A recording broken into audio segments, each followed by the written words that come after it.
Hello, everybody. This is the Harper and Light. I'm Mary. I give a conservative perspective about the world around me. Feedback is immensely important. Feel free to reach out to me. 2 ways to do this, okay? First way, email is really good to contact me. That way I can get right to you. And YouTube, of course. All right.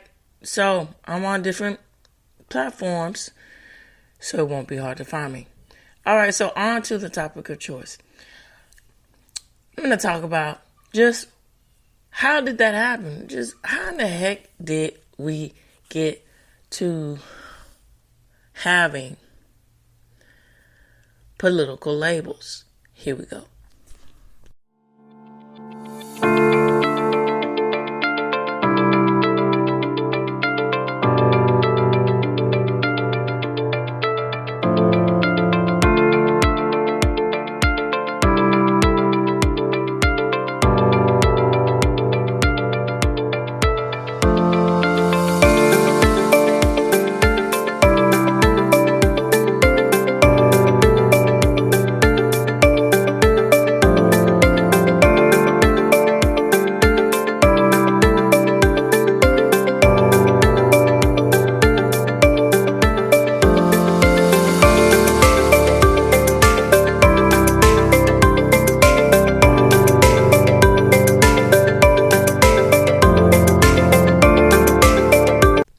Okay. Political labels. Fascinating concept here. Fascinating topic. I mean, heck.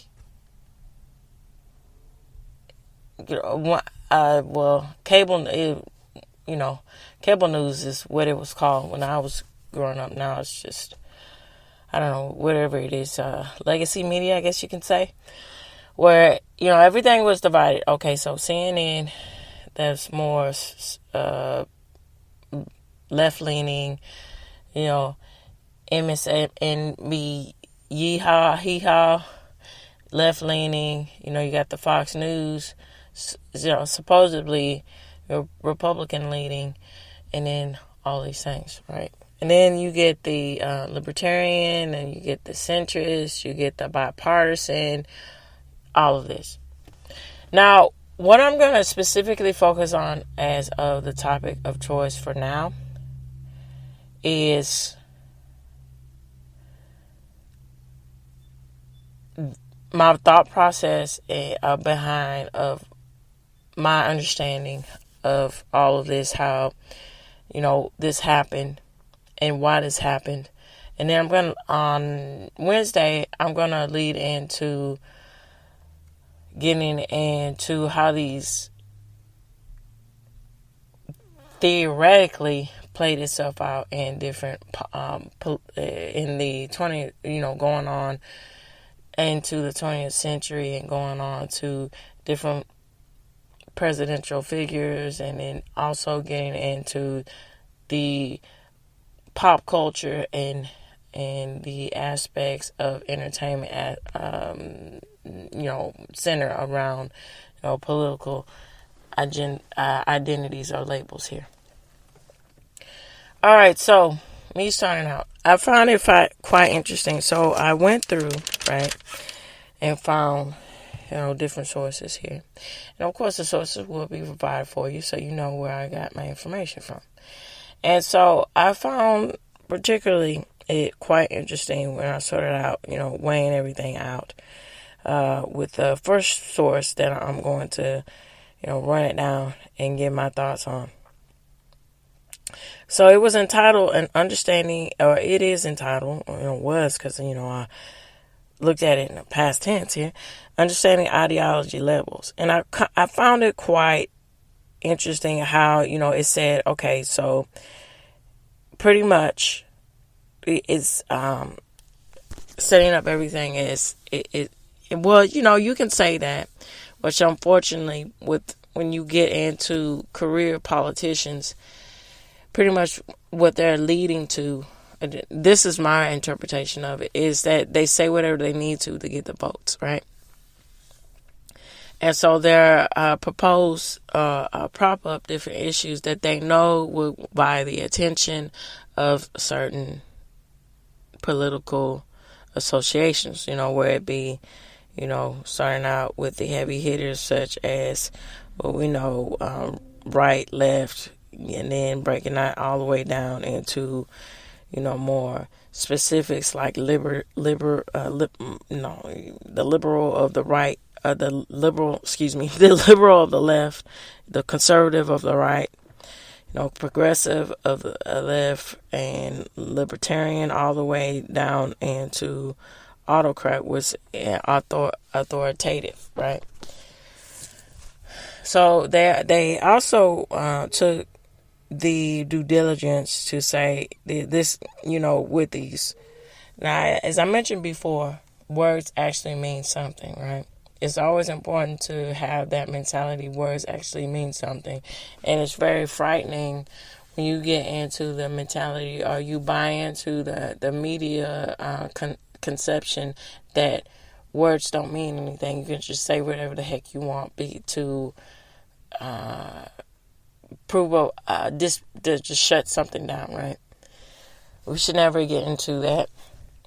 Unfortunately, that's the agenda that's being pushed now.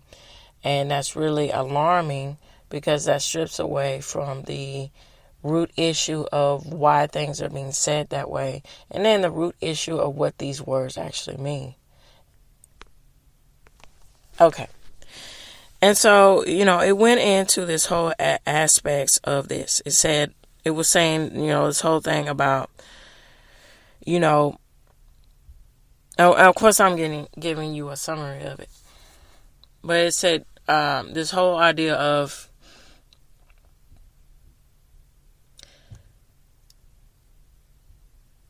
saying that the extremes are what you need to pay attention to. And I found it quite interesting that it started out with saying the right extreme, where it's saying, that the conservatism laced in, tied into with authoritative, right? And then going into saying this whole concept of socialism, right? Like the left has, we're using the word with spectrum, right? We're conservative with libertarian and authoritative aspects of that's supposed to be the right, the alt-right, right? As they say. And then socialists, when we get into that, when you get progressive you get progressive, liberal, and moderate. But also in the aspects, they say that mixing in libertarian with progressive ideas and socialist, concepts, these things are, too not very concrete for people to understand. So, but that is being changed. Now, I find it. Now, here's the interesting talking point with that. Now, I find that quite interesting. There's no nuance in the aspects of the representation of conservative ideas and right-leaning ideas, right? There's either all or nothing. And see, I think that's what the concept is missing today in the arena of politics, in the arena of the aspects of how we identify ourselves politically. It's most of the time, depending on what is looked at, it's all or nothing. And what's being pushed upon now is the aspects of the left being seen as the party that has more well-rounded conceptions of reality. Whereas if you're more right-leaning, if you're more conservative, you don't have you don't have that nuance, right? Which is definitely not true. If you live in the real world and if you actually, converse and talk with people in a normal sense and fashion. You actually have a rational, level-headed idea about the concept of what you identify as far as, or how you view yourself as far as the political identity. Okay? Case in point. Now, I said this before, and I'm going to go back to this. There was a time in history where it was very prominent and very dominant, to where the Democratic ideology was very detrimental to the fabric of modern society. A really good example of this is the Dixiecrat Party. Now, I can hear critics, well, Mary, oh, that's an extreme, this, that. Well, see, here's the thing about this. Hold on, my son is coming. What, baby? There was a big mess on the 11. Yeah, I know. I saw that. I'm going to get it, okay? All right. So, it's a school holiday, so my son is at home right now. All right, so get back to what I said. Now, that's a very interesting concept, about the critics with the aspects of even, that nothing is perfect, even on the right side, when you're getting at the, before the January 6th went on, you got the Tea Partyists and all these kind of things. Now, my point is that when you get a narrow sense of righteousness in your disposition about something, that's when you start to pull away and destruction happens, okay? And it's very evident with the Dixiecrat, which is an extreme to use because it's a very volatile point, I think, because the party justified the means of actually attacking people just on the color of their skin, okay? Now, you can go into the global sense of this in aspects of socialism, okay? Now, it definitely you know how you just get it when something singes your nerves and you're like, why are you the way that you are? I think Michael Scott, Mr. Steve Carell did that so well. And that's why I was really interested in that show in the beginning, because Steve Carell, he just has that wit and on comedic time to make the awkwardness and absurdity so funny in a way to where you like, hey, yeah, okay. But anyway, it's just you step back and you say, why are you the way that you are? Now, you're using these, absurd terms in a circumstance where it doesn't mean it. Now, what am I talking about here? So, socialists, a prime example that goes back of having this imperialist idea to uproot and uphold something that is very detrimental to the fabric of humanity. Can't get no horrific and horrible, and then there's other awful things with the genocides in Africa that's under Idi Amin and all these things. But with Hitler and Nazism, that's what that essentially was their motive, to say only the most supreme in their eyes is up here with our ideologies and our political beliefs. The ones that get in our way or do not believe how we believe, you must die. They were upfront with it. Now, how does this relate to now? when we get into the main concepts of I am from the left or I am from the right or I am Democrat or I am Republican, the list goes on. Those concepts are very different in the way in which media construes it or a way in which people buy into these things here.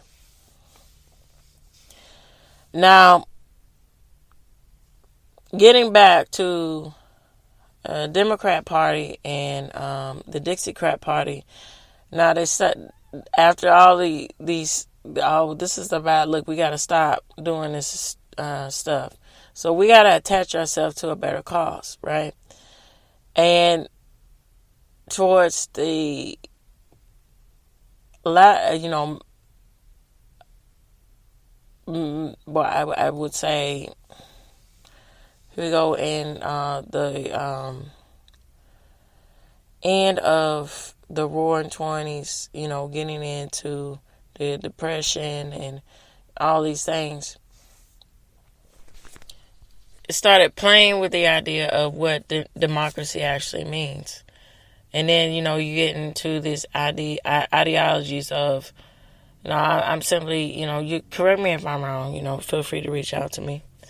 And with the aspects of mixing,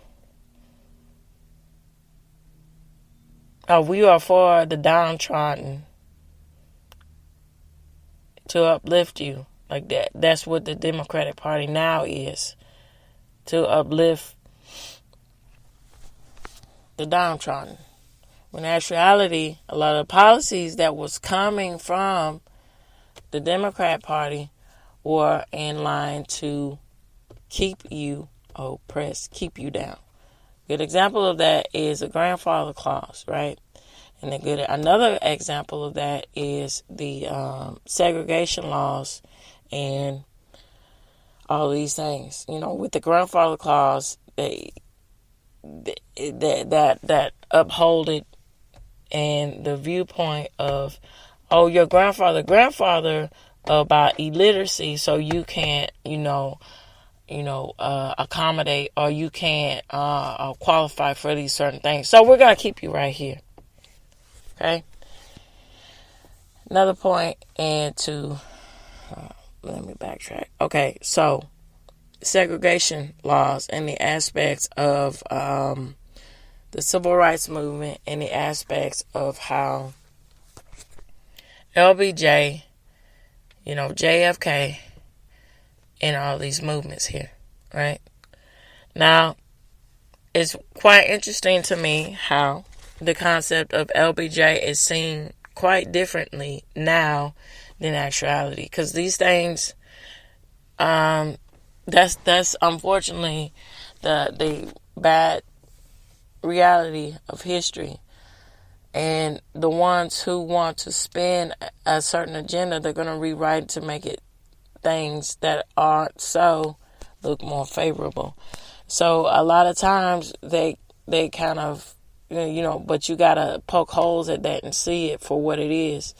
They make it seem as if LBJ was, in favor of this or in favor of that, when in actuality he was having the mentality, I don't want real change, so I'm going to push hard on the line, and not let these things happen. But that was the intuitive nature of, the people, the young people of that time, saying that, no, we must do something because there's real chaos going on in our country. So we have to stick together. We have to bond together. And it's quite interesting, the concepts of Martin Luther King, right? Jr. Now, it's unfortunate they want to say and discredit him because of, he had a nuanced idea about something, or he was this whole idea of him, his personal life, he not being all that clean. But that's stripping away from the point of what was the character of what he did, right? Versus when you get someone like Malcolm X, by any means necessary, the radicalism and the totalitarianism of that. What does that actually mean? That means that destruction is and mayhem and chaos is fine when it represents the necessary means to do so. So this is the radical new democratic view of things.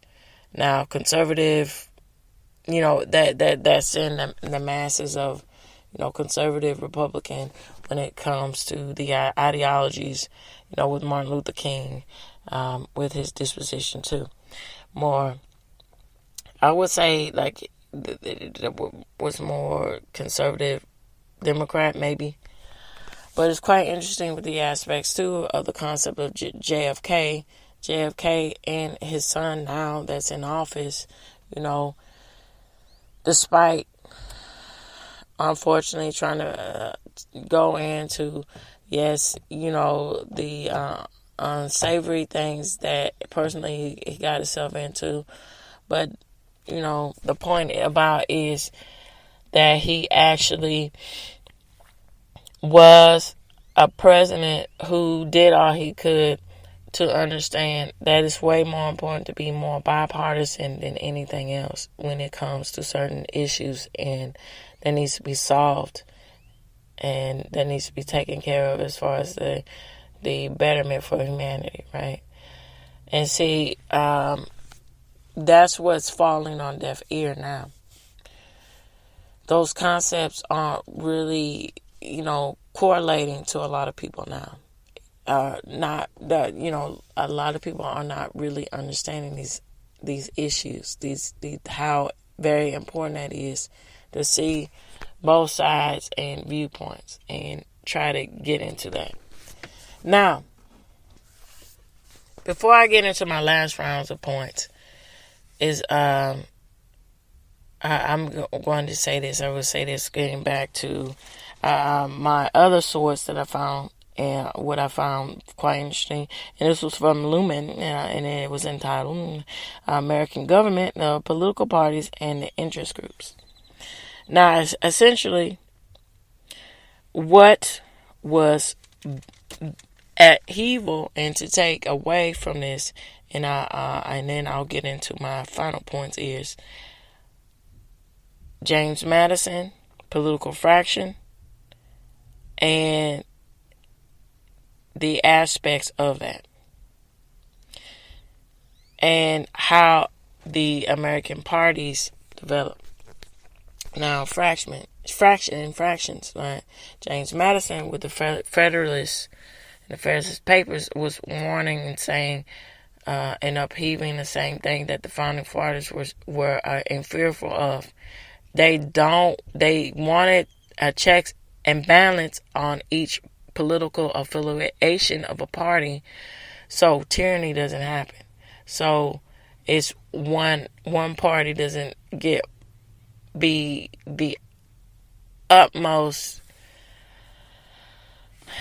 proponent in ideologies and ideas to where it's pretty much authoritative, to where you have no say or you have no other viewpoint other than what they say you need to believe.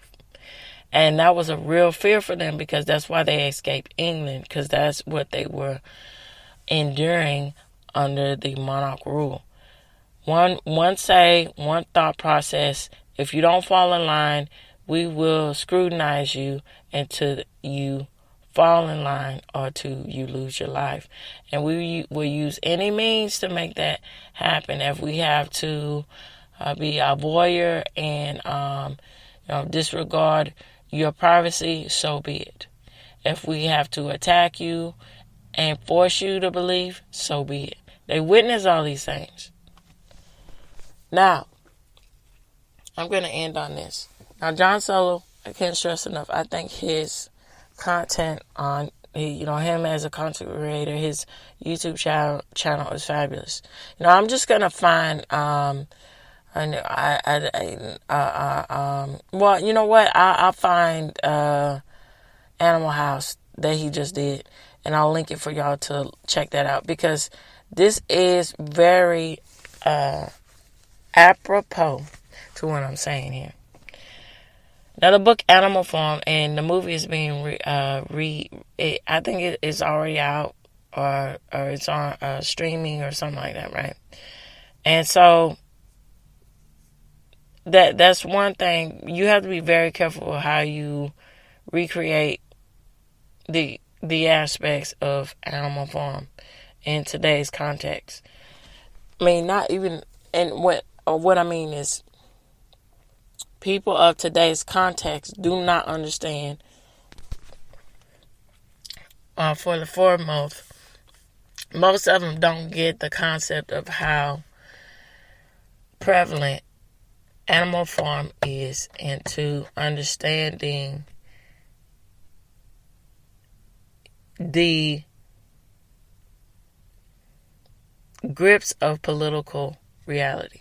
So what does this mean? Now, you go into what Animal Farm was in the book and what it mean, and these things he broke it down so eloquently. It's gold. So what he was saying was, in which I read the book, but I gotta go back and read it because I didn't finish it. So pretty much, to put everything in a nutshell, if you do not pay attention to checks and balance, even though the person is on your side, on on your belief, on what you lean in politically, it can destroy you if you don't check these people and make sure they don't get out of control with their power, or get out of control with what they want to do. Because in the end, that can be the upheaval of your own disposition, or of your own way of life, and it can make your life so much harder than it needs to be, to the fact that they can wear you down and ultimately be a part of your demise. These are real concepts that George Orwell faced when he was, going through, and he been in the midst, and he was seeing the midst of war and destruction and political affiliations, political agendas, and how, you not paying attention, how that can blow up so horribly. All right, so with this said here, this is going to be the first part of my thoughts about political labels, and then I'm going to get in the second part on Wednesday. I can't stress enough, I appreciate all of you, and feel free to reach out to me. What, baby? Hold on. The best way to do that is, as I mentioned, is through email and YouTube. All right, so tune in, turn up, and definitely take care. Bye-bye for now.